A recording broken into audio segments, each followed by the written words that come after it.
Iran melawan balik. 14 titik militer dan industri Israel digempur dalam semalam. Tengah malam yang mencekam terjadi di kawasan Timur Tengah. Pada Sabtu malam hingga Minggu dini hari, Iran melancarkan salah satu operasi militer paling berani dan mengejutkan dalam sejarah konflik modern. Korps Garda Revolusi Islam Iran atau IRGC secara resmi mengumumkan telah menghantam 14 target vital Israel dalam satu malam dengan rudal jarak jauh dan kawanan drone kamikaze yang menghujani wilayah pendudukan. Serangan ini merupakan bagian dari gelombang ke-18 dalam operasi True Promise 3, sebuah kode militer untuk rangkaian pembalasan Iran terhadap apa yang mereka sebut sebagai agresi brutal Israel sejak pertengahan Juni lalu. Dalam pernyataan resminya, Brigadir Jenderal Ali Mohammad Naini, juru bicara militer Iran, menyebut bahwa serangan ini mengguncang keseimbangan militer Israel dan melumpuhkan sebagian sistem pertahanan udaranya. Iran menggunakan rudal kadar jarak jauh dan drone kamikaze ofensif yang dikendalikan untuk menyerang target bernilai tinggi di wilayah Haifa dan Tel Aviv. Salah satu target utama yang berhasil dihantam adalah Menara Sail di pusat kota Haifa. Bangunan ini bukan sekedar gedung biasa, tapi merupakan rumah bagi laboratorium AI-12 yang dikendalikan militer Israel. Laboratorium ini diketahui memiliki peran penting dalam pengembangan teknologi tempur dan perangkat lunak canggih untuk Kementerian Pertahanan Israel. Kerusakan di gedung itu disebut signifikan. Laporan intelijen menyebutkan bahwa bagian vital bangunan yang menopang teknologi perang rezim Zionis runtuh akibat serangan presisi rudal Iran. Tak hanya itu, daftar target yang berhasil dihantam termasuk pembangkit listrik Hadera yang menyuplai energi utama kawasan utara Israel, kilang minyak Haifa, fasilitas energi strategis nasional, pangkalan udara Uda, pusat komando cyber Israel, zona industri semikonduktor Kiryat Gat, pusat teknologi Israel yang penting untuk sistem pertahanan dan ekonomi digital. Dan yang paling mengejutkan, pusat sistem pertahanan Rafael, lokasi pengembangan sistem rudal Iron Dome, dan David Sling, dua sistem andalan pertahanan udara Israel. IRGC menyebut bahwa serangan ini merupakan demonstrasi kecanggihan militer Iran, baik dari segi teknologi senjata, strategi taktis, hingga sistem pemandu rudal yang mampu menembus pertahanan udara berlapis-lapis milik Israel. Dan serangan belum berakhir. Gelombang ke-19 dilaporkan telah dimulai pada dini hari pada Minggu. Ratusan drone kamikaze dikirim dari berbagai titik menuju sasaran militer di seluruh Israel, dari Galilea Utara hingga Gurun Negev. Strategi Iran sangat jelas, menguras daya tangkal sistem pertahanan Israel, membuatnya kelelahan dan akhirnya tidak mampu memprediksi serangan berikutnya. IRGC menegaskan operasi ini adalah respon sah atas tindakan sepihak Israel yang sejak 13 Juni telah membunuh ratusan warga Iran, termasuk ilmuwan, perwira militer, dan lebih dari 430 warga sipil, mayoritas wanita dan anak-anak. Lebih dari 3.500 orang terluka, menurut laporan resmi dari Kementerian Kesehatan Iran. Brigjen Naini menegaskan dalam konferensi pers, selama agresi ini terus dilakukan oleh Israel, maka kami tidak akan berhenti. Setiap tindakan mereka akan kami jawab dengan kekuatan berlipat. Serangan ini menunjukkan bahwa Iran bukan hanya siap berperang, tetapi telah masuk ke dalam babak baru dalam konflik kawasan. Babak yang menggabungkan kekuatan militer, presisi teknologi, dan dukungan besar dari dalam negeri. Konflik regional, dampak global. Serangan Iran ini tidak hanya mengguncang Israel, tetapi juga mengirim sinyal kuat ke dunia internasional.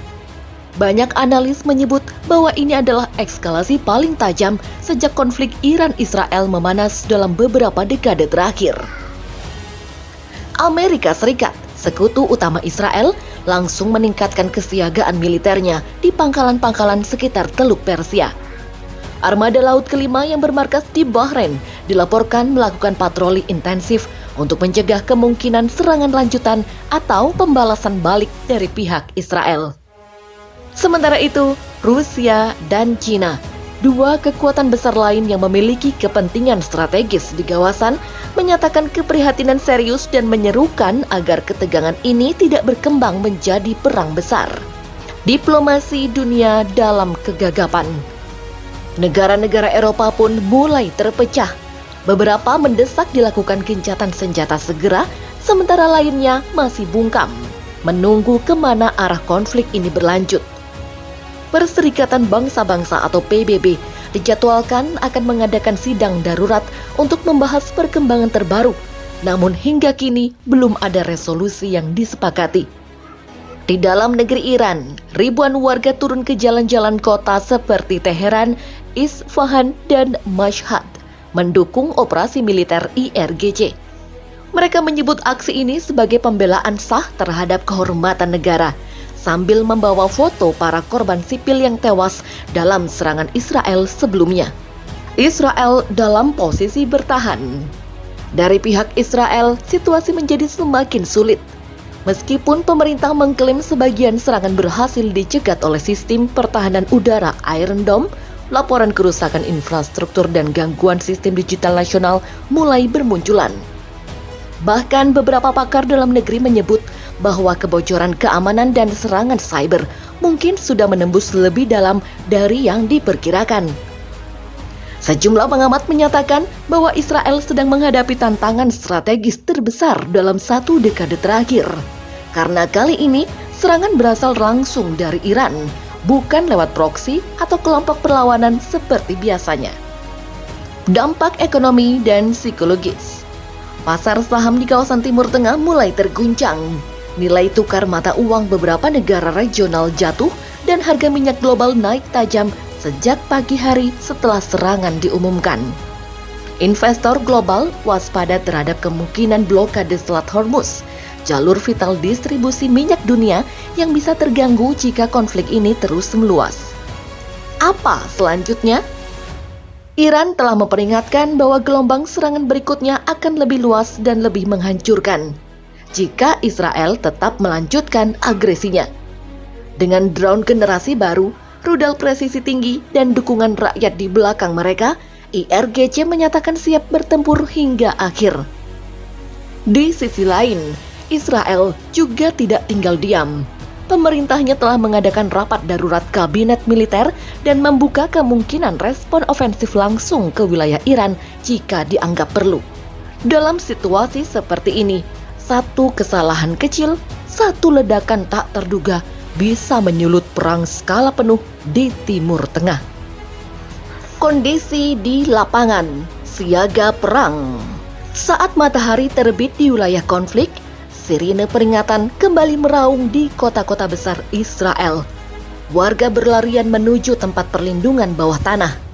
Sekolah ditutup, rumah sakit penuh, bukan hanya oleh korban, tetapi juga oleh warga yang panik dan trauma. Di sisi lain, angkatan bersenjata Iran tengah bersiaga penuh. Satuan rudal darat ke udara, pasukan garda revolusi, hingga unit-unit elektronik dikerahkan dalam mode perang total. Drone-drone tambahan disiapkan untuk gelombang serangan lanjutan, dan satelit surveillance terus mengawasi pergerakan militer Israel. Namun, serangan tidak hanya terjadi secara fisik. Perang cyber kini menjadi medan baru.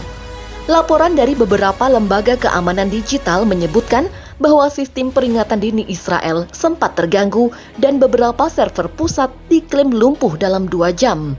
Cukup untuk memungkinkan serangan rudal menembus hingga ke jantung wilayah strategis.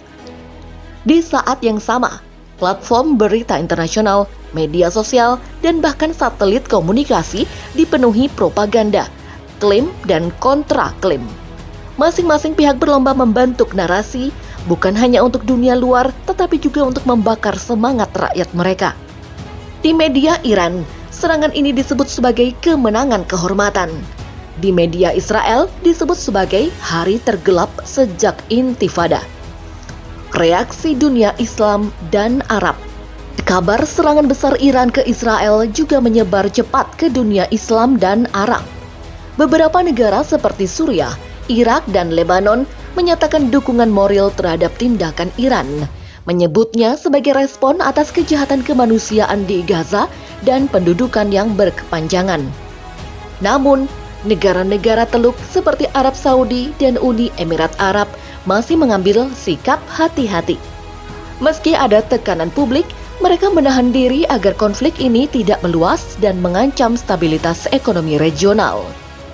Di berbagai kota besar, dari Jakarta, Istanbul, hingga Islamabad, ribuan demonstran turun ke jalan menyuarakan dukungan untuk Iran dan Palestina, serta menuntut penghentian agresi Israel di seluruh wilayah pendudukan. Antara perang besar dan diplomasi yang rapuh, kini dunia berada di persimpangan berbahaya.